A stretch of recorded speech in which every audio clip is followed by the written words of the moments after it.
Good day everyone. The video is all about noisy issue in the room.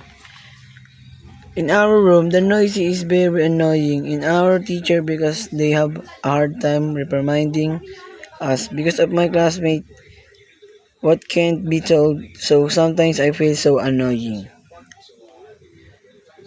But I can do anything sometimes. I manage to reprimand but it's not enough and sometimes the crowd is very overpower noisy.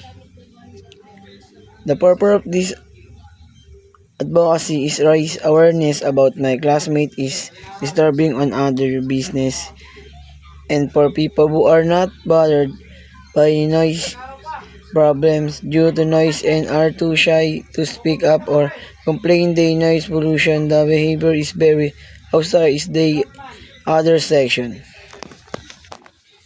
Control regulation is the key because they provide the noise pollution. The best way is different change the set of noisy friends and send them a parent is regulation so that parent know what they are doing and shy to other teacher.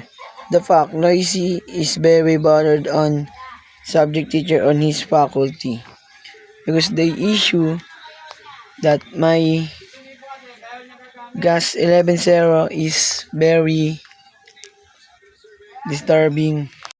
Our room is different from other section because it disturbs other and thus the teacher feels sorry because they can control sometimes other teacher tell us but it's embracing in other section but we are used to it. But we are often scolded we complete the outputs or we ask to do it also embracing sometimes because in our class we cannot control the noisy pollution so other are used to it.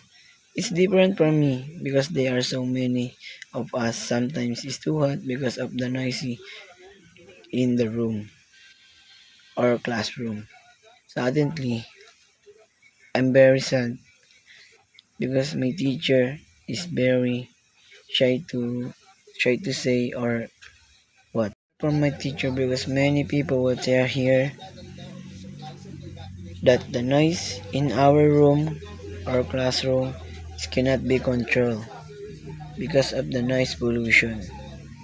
Pollution is the biggest problem in our room, so we should reduce the volume and control the voice because there are people who don't will speak